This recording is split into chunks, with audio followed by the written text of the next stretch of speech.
सभी जिम्मेदार साथियों से आए और बहुजन समाज पार्टी के तत्वाधान में सर्वजन हिताय व सर्वजन सुखाय विशाल महारैली की मुख्य अतिथि बहुजन समाज पार्टी की राष्ट्रीय अध्यक्ष सांसद राज्यसभा उत्तर प्रदेश की 4 बार मुख्यमंत्री रही परम आदरणीय परम सम्मानित मान्या बहन जी का माला पहना करके स्वागत करें सभी जिम्मेदार साथी।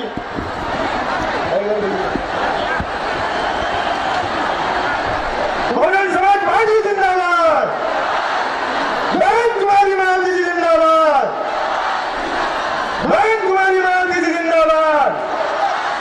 सर समाज के सम्मान में, की मैदान में, सर समाज के सम्मान में, की मैदान में, सर समाज के सम्मान में, की मैदान में, सर समाज के सम्मान में, की मैदान। बहुजन समाज पार्टी जिंदाबाद, जिंदाबाद, जिंदाबाद। मायावती जी जिंदाबाद, जिंदाबाद, जिंदाबाद। मायावती जी जिंदाबाद, जिंदाबाद। सर समाज के सम्मान में, की मैदान। सर समाज के सम्मान में, की मैदान। की आप आगे बढ़ो, हम आपके साथ हैं।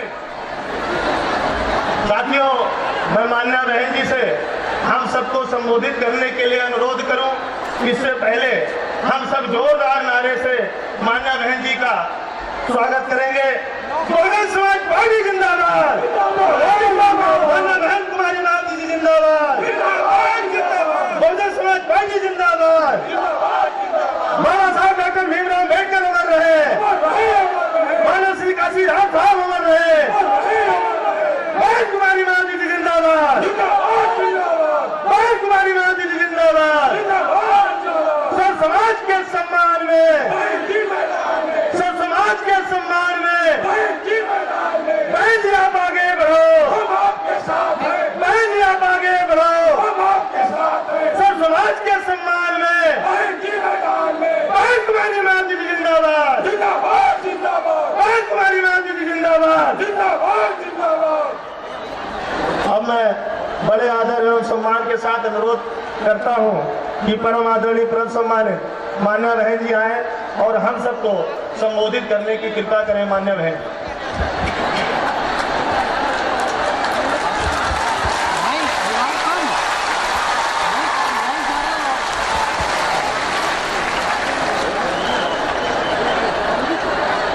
बीएसपी के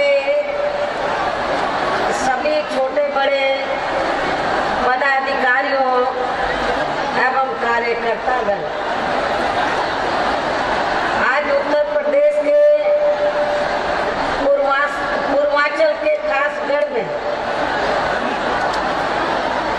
आज उत्तर प्रदेश के पूर्वांचल के खासगढ़ में अर्थात आजमगढ़ में बीएसपी की सर्वजन हिताय व सर्वजन सुखाय की हो रही इस अति विशाल व समुद्री महारैली में यहाँ आजमगढ़, गोरखपुर व बस्ती मंडल एवं डॉक्टर अम्बेडकर नगर जिले के पार्टी के लाखों लाखों लोग अपने खुद के छोटे मोटे साधनों से चलकर मुझे सुनने के लिए यहाँ पहुँचे हैं। इसके लिए मैं आप सभी लोगों का हार्दिक दिल से शुक्रिया अदा करती हूँ।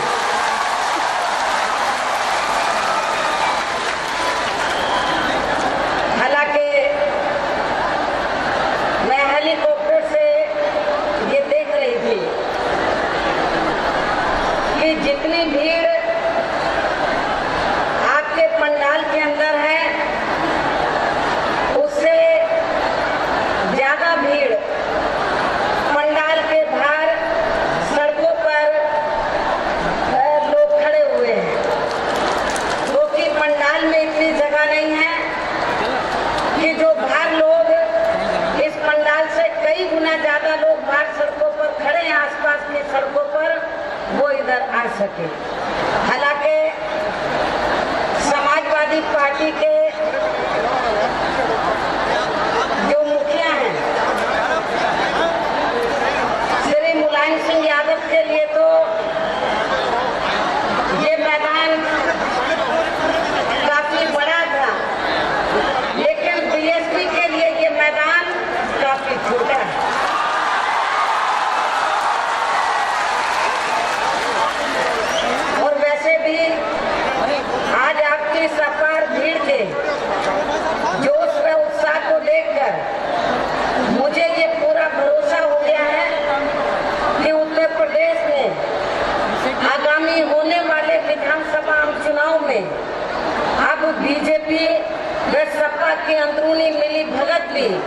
यहाँ बीएसपी को किसी भी कीमत पर पूर्ण बहुमत की सरकार बनाने से नहीं रोक पाएगी। और ऐसा हो जाने पर फिर से उत्तर प्रदेश में यहाँ की जनता के लिए यहाँ न्याय व अमन चैन के दिन फिर से वापस आ जाएंगे। और साथ ही यहाँ प्रदेश में हमारे महान संतों, गुरुओं व महापुरुषों में भी खास तौर से महात्मा ज्योतिराव फूले, छत्रपति शाहू जी महाराज, श्री नारायण गुरु, बाबा साहब डॉक्टर भीमराव अम्बेडकर व मान्यवर श्री कांशीराम जी आदि का भी सर्वजन हिताय व सर्वजन सुखाय का सपना फिर जरूर साकार होगा। क्योंकि अब उत्तर प्रदेश की जनता, खासकर यहाँ कांग्रेस, बीजेपी व सपा आदि के शासन काल के चाल, चरित्र, चेहरा, नीति व नियत को भी काफी अच्छी तरह से समझ चुकी है। और इस संबंध में मैं ये कहना चाहूंगी कि आजादी के बाद शुरू में काफी लंबे समय तक अर्थात लगभग 37 वर्षों तक अकेले यहाँ उत्तर प्रदेश में कांग्रेस पार्टी ने ही एक छत्र राज किया है। और अब ये पार्टी अपनी गलत नीतियों व गलत कार्य प्रणाली की वजह से उत्तर प्रदेश के साथ साथ केंद्र की सत्ता से भी बाहर हो चुकी है। और अपनी इस बुरी स्थिति से थोड़ा उभरने के लिए अब ये कांग्रेस पार्टी खासकर यहाँ पर कास्ट समाज के वोटों के स्वार्थ में इनके गरीब लोगों को आर्थिक आधार पर 10% आरक्षण देने की भी बात कर रही है, जो ये मात्र एक छलावा है और इसके अलावा कुछ भी नहीं है। और यदि वास्तव में कांग्रेस पार्टी की इन लोगों के प्रति, अपर कास्ट समाज के में से जो गरीब लोग हैं, इनके प्रति नीयत साफ होती तो फिर ये कार्य केंद्र में इनके लगभग 54 वर्षों तक अपनी खुद की रही सरकारों में ही काफी समय पहले किया जा चुका होता। जबकि इस मामले में हमारी पार्टी पिछले कई वर्षों से अपर कास्ट समाज के गरीब लोगों के साथ साथ यहाँ मुस्लिम व अन्य धार्मिक अल्पसंख्यक समाज के गरीब लोगों को भी आर्थिक आधार पर अलग से आरक्षण दिए जाने के लिए केंद्र की सरकार से संसद के अंदर व बाहर भी लगातार आग्रह करती रही है, जिस पर केंद्र में रही पूर्व की कांग्रेसी सरकार ने व वर्तमान बीजेपी की सरकार ने भी अभी तक इसका कोई भी संज्ञान नहीं लिया है। और इतना ही नहीं बल्कि इसी स्वार्थ में कांग्रेस पार्टी ने अपर कास्ट समाज में से खासकर ब्राह्मण समाज की उस बुजुर्ग महिला को यहाँ प्रदेश में होने वाले विधानसभा चुनाव में अपनी पार्टी का मुख्यमंत्री का उम्मीदवार भी घोषित किया है। कांग्रेस पार्टी ने जिसने दिल्ली में अपने शासनकाल के दौरान दिल्ली को खराब व गंदा करने के लिए, यहाँ से रोटी रोजी के लिए दिल्ली में जाकर बसे उत्तर प्रदेश व बिहार के लोगों को ही पूर्ण रूप से जिम्मेवार, कसूरवार ठहरा दिया था। और साथ ही जिसने दलित विरोधी मानसिकता के चलते अपनी सरकार ने वहाँ दलितों के उत्थान के लिए तय किए गए बजट के धन को भी दूसरे मद में ट्रांसफर करवा दिया था। मुझे पूरा भरोसा है कि ऐसी स्थिति में अब उत्तर प्रदेश की जनता कांग्रेस पार्टी को यहाँ जल्दी से स्वीकार करने वाली नहीं है।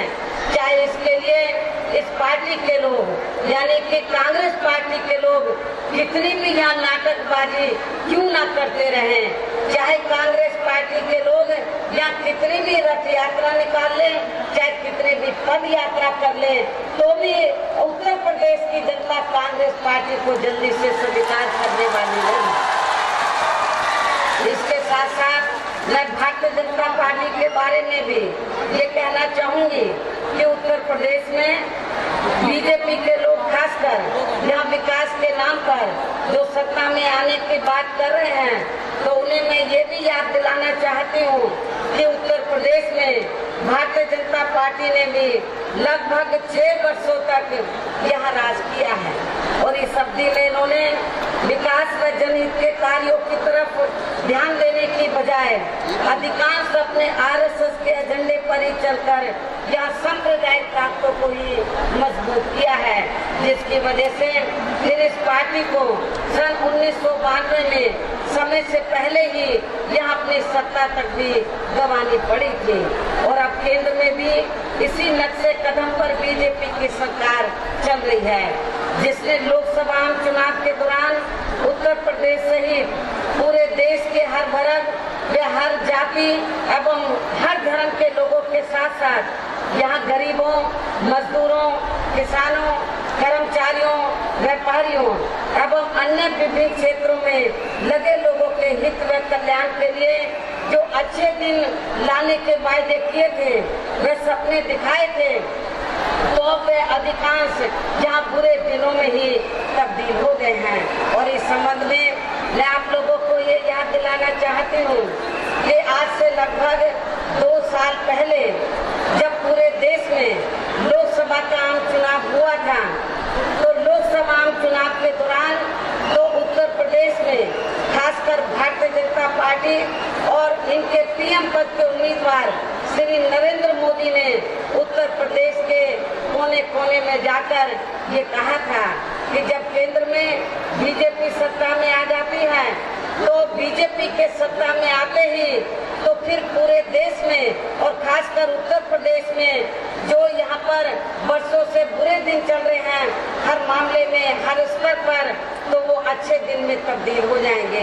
ये भारतीय जनता पार्टी ने तो लोकसभा चुनाव के दौरान कहा था, लेकिन मैं आप लोगों को ये बताना चाहती हूँ कि सन 2014 में जब लोकसभा के आम चुनाव हुए तो तब बीजेपी और इनके पीएम पद के उम्मीदवार ने ये कहा था कि आपके बुरे दिन चले जाएंगे और हर मामले में और हर स्तर पर अच्छे दिन आ जाएंगे।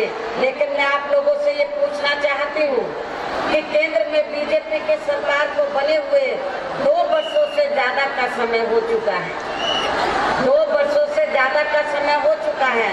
मैं आपसे पूछना चाहती हूँ, पूर्वांचल के लोगों से पूछना चाहती हूँ, आपको जो लोकसभा चुनाव के दौरान भारतीय जनता पार्टी ने ये कहा था, श्री नरेंद्र मोदी ने ये कहा था कि जब केंद्र में बीजेपी पावर में आ जाएगी तो फिर पूरे देश में जो गरीब और कमजोर वर्गों के लोग हैं तो उनको सरकारी राशन सस्ता मिलेगा, ये इन्होंने कहा था आप लोगों को।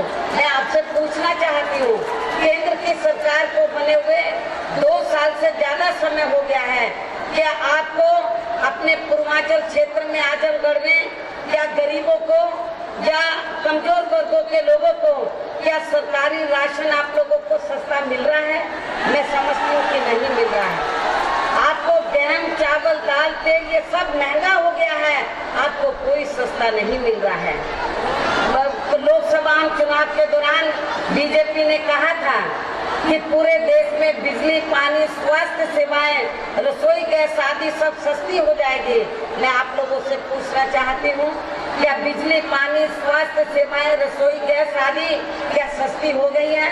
क्या आप लोगों को सस्ती मिल रही है? और इतना ही नहीं, बीजेपी ने ये भी कहा था जब केंद्र में बीजेपी पावर में आ जाएगी तो फिर पूरे देश के अंदर, उत्तर प्रदेश सहित फिर पूरे देश के अंदर बिजली 24 घंटे मिलेगी। क्या आपको बिजली 24 घंटे मिल रही है? मैं समझती नहीं मिल रही है। बीजेपी ने ये भी कहा था, श्री नरेंद्र मोदी ने ये भी कहा था कि जिन लोगों के पास रहने के लिए अपने पक्के मकान नहीं है, उनके पक्के मकान बनाकर दिए जाएंगे। मैं आप लोगों से पूछना चाहती हूँ कि आपके पूर्वांचल में क्या एक भी पक्का मकान श्री नरेंद्र मोदी ने या केंद्र की सरकार ने आपको बनाकर दिया है? मैं समझती हूँ कि नहीं दिया। यहाँ पर पूरे देश में गरीबी और महंगाई को कम करने की बात कही थी, बेरोजगार लोगों को रोजगार देने की बात कही थी। मैं आपसे पूछना चाहती हूँ कि आपके पूर्वांचल में बेरोजगार लोगों को रोजगार मिला है? मैं समझती नहीं मिला है। केंद्र की सरकार ने ये भी कहा था कि जो मजदूर लोग हैं उनकी मजदूरी बढ़ा दी जाएगी। क्या आप लोगों की मजदूरों की मजदूरी बढ़ी है। इसके अलावा किसानों को ये भी कहा था, जो किसान लोग थे उनको सस्ती सुविधाएं देकर उनकी आमदनी 2 गुनी कर दी जाएगी। क्या किसानों की आमदनी 2 गुनी हुई है? और इतना ही नहीं, केंद्र में जब बीजेपी पावर में आई तो भूमि अधिग्रहण कानून के तहत किसानों की जमीन भी छीनकर बड़े बड़े पूंजीपतियों को देने की उनकी योजना थी, लेकिन बीएसपी ने उनके इस मंसूबे को पूरा नहीं होने दिया। इसके अलावा जो हमारे छोटे व्यापारी हैं या मध्यम वर्ग के व्यापारी हैं, आज वो भी दुखी हैं। ऐसे नए नए नियम कानून बना दिए हैं कि व्यापारी लोग जो है तो वो आज वो भी रोटी रोजी के लिए मोहताज हो रहे हैं। और इतना ही नहीं, मैं पूर्वांचल के लोगों को ये भी कहना चाहती हूँ, जब भारतीय जनता पार्टी और उनकी यहाँ पर रैलियां हो रही थी लोकसभा चुनाव के दौरान, तो श्री नरेंद्र मोदी ने ये कहा था कि पूर्वांचल में जो कारखाने बंद पड़े हैं उनको कारखानों को शुरू करा दिया जाएगा। मैं गोरखपुर के लोगों से पूछना चाहती हूँ कि गोरखपुर में वहाँ पर खाद का कारखाना था, लेकिन 2 साल तक सेंटर में जब सरकार को बने हुए 2 साल हो गए, तो 2 साल तक केंद्र की सरकार को वहाँ पर बंद पड़े कारखाने याद नहीं आए। लेकिन जब 2 साल पूरे हो गए और उत्तर प्रदेश में चुनाव के लिए जब लगभग 6 महीने का समय रह गया, तो उनको फिर बंद पड़े कारखाने याद आए और खाद का कारखाना गोरखपुर में केवल उसका शिलान्यास किया गया है, लेकिन अभी उसकी शुरुआत नहीं की गई है। गोरखपुर में 2 साल के बाद वहाँ पर उनको एम्स बनाने का याद आया, 2 साल तक उनको याद नहीं आया, जबकि पूर्वांचल क्षेत्र के लोगों ने लोकसभा चुनाव के दौरान भारतीय जनता पार्टी को काफी सीटें जिता कर दी थी। यदि बीजेपी की नीयत साफ होती तो जितनी सीटें जिता कर दी थी, यदि उसका आधा भी ये लोग काम कर देते जो उन्होंने वायदा किया था, तो मैं समझती हूँ कि बीजेपी तो फिर उत्तर प्रदेश की जनता, खासतौर से पूर्वांचल की जनता बीजेपी को ये मानकर चल देती कि शायद ये काम पूरा कर देंगे। इन्होंने 10% भी काम अपने वायदों के मुताबिक नहीं किया है। अर्थात अब ये केंद्र की भाजपा सरकार तो उनके हित व कल्याण के लिए कार्य करने की बजाय अधिकांश अपनी ताकत देश के बड़े बड़े पूंजीपतियों व धन्ना सेठों के हित व कल्याण में ही लगाए हुए हैं, जिनके धन व बल की खास वजह से ही इस बार ये पार्टी केंद्र की सत्ता में आसीन हुई है। और यही मुख्य वजह है कि अब देश के बड़े बड़े पूंजीपतियों व धन्ना सेठों का लाखों करोड़ रुपयों का कर्ज बड़ी आसानी से केंद्र की सरकार माफ कर देती है। और इस संबंध में ताजा रिपोर्ट के मुताबिक केंद्र सरकार के अंतर्गत आने वाले सरकारी बैंकों ने पिछले केवल 3 वर्षों में ही यहाँ बड़े बड़े पूंजीपतियों व धन्ना सेठों द्वारा लिया गया लगभग 1,14,000 करोड़ रुपयों का कर्ज भी माफ कर दिया है।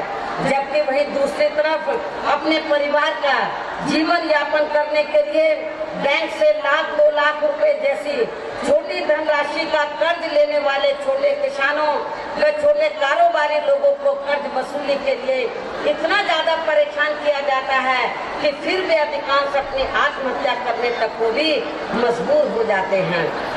और इसके लिए केंद्र में रही पूर्व की कांग्रेसी सरकार के साथ साथ वर्तमान भाजपा सरकार भी बराबर की कसूरवार व जिम्मेवार है। इसके साथ ही केंद्र की वर्तमान भाजपा सरकार द्वारा देश में आम जनहित के नाम पर खासकर जनधन व विभिन्न प्रकार की पेंशन एवं बीमा तथा अनेक और जो भी योजनाएं अभी तक शुरू की गई हैं, तो उनसे भी अधिकांश यहाँ अप्रत्यक्ष रूप में देश के बड़े बड़े पूंजीपतियों व धन्ना सेठों को ही लाभ मिल रहा है।